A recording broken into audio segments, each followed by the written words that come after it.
Ma'asyiral muslimin, sidang Jumat yang dirahmati Allah. Pertama-tama khatib berfatwa kepada diri pribadi dan kita semua untuk senantiasa meningkatkan iman dan takwa kepada Allah Subhanahu wa taala.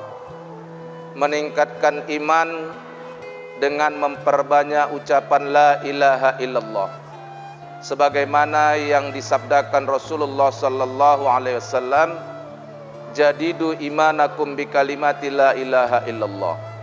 Tambahilah imanmu, naikkanlah imanmu dengan memperbanyak ucapan la ilaha illallah.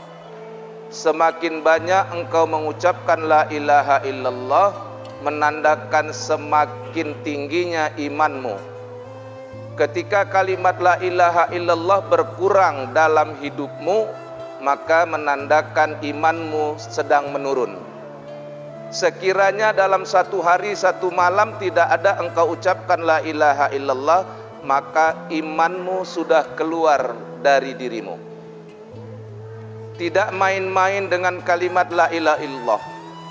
Tinggi dan rendahnya iman seseorang tergantung dengan seberapa banyak kalimat itu di dalam dirinya, dihitung dari detik per detik, menit per menit, jam dan per jam, dan kemudian hari per hari. Kata Nabi, la ilaha illallah alaiha nahya wa alaiha namut wa alaiha nub'asu insyaallah minal aminin. Dengan kalimat itu kita hidup, dan dengan kalimat itu kita mati, dan dengan kalimat itu kita dibangkitkan pada hari kiamat. Ada 70 cabang iman. Yang paling tinggi la ilaha illallah, yang paling rendah adalah menyingkirkan duri dari jalan. Ketika ada orang yang mau mati, lakinu mautakum la ilaha illallah, man akhara kalamahu la ilaha illallah dahulul jannah. Apabila ada orang yang hampir pada mati, hampir pada mautnya, maka ajarkan la ilaha illallah kepadanya. Barang siapa orang yang mengucapkan la ilaha illallah di akhir hayatnya, maka pasti dia masuk surga, kata Rasul. Itu baru sebagian kecil dari fadilah la ilaha illallah. Permasalahannya, apakah la ilaha illallah itu cukup hanya sampai di bibir? Tidak, pasti. Al-imanu aqdum biqalbi wa qaulum bilisan wa amalum bil arkan. Iman itu yang pertama tasdik biqalbi, dibenarkan oleh hatinya, kemudian diucapkan dengan lisan, kemudian diamalkan dengan perbuatan. Jika salah satunya cedera, jika salah satunya hilang, maka iman itu belum sempurna. Demikian juga la ilaha illallah. Jadi meningkatkan iman, salah satu jalan tercepat la ilaha illallah.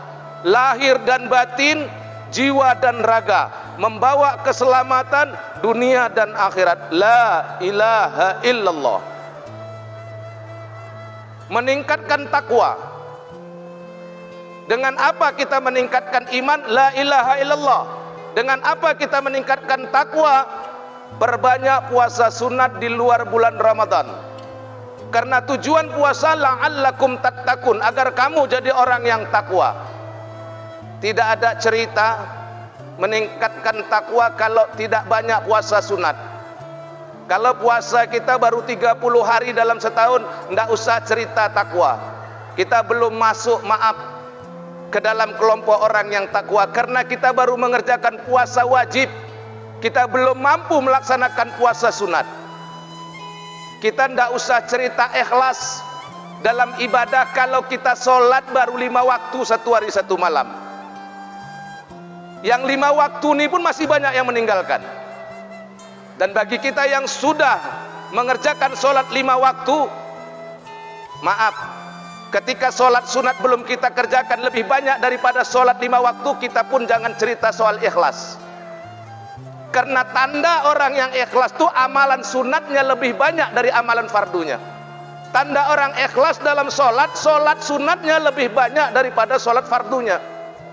Kalau baru sholat subuh, zuhur, asar, maghrib, isya, tidak usah petentang-petenteng seolah-olah sudah penghuni surga. Maaf, belum tentu. Bisa jadi kamu belum masuk orang yang ikhlas karena sholatmu baru 17 rakaat satu hari satu malam.